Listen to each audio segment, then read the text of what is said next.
hari biasa?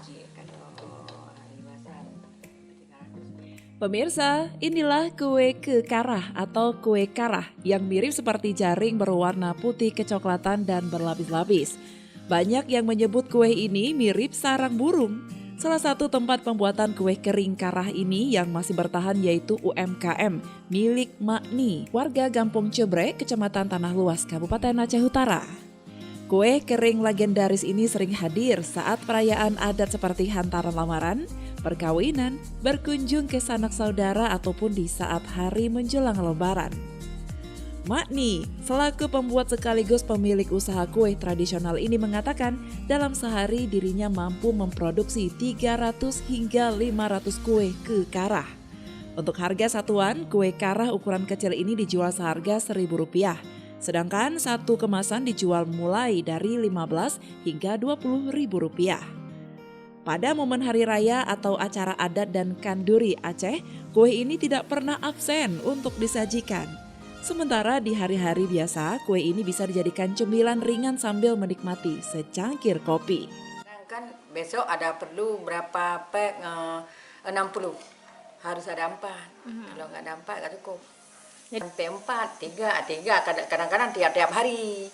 Tiap-tiap hari kerja kan, kalau hari yang bukan lebaran, nggak tiap-tiap hari, selang-selang hari. Oke. Jam 7 sampai jam 12, udah itu udah siap, udah istirahat, nggak kerja lagi.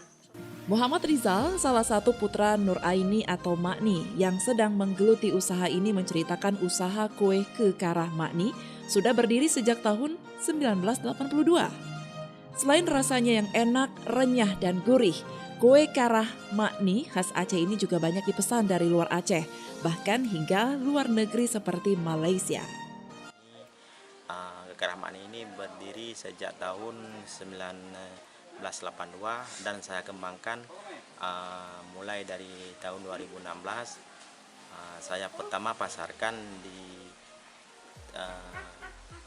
sekitar lokal yang ada di Aceh Utara ini dulu, dan saya pertama pasarkan agak kurang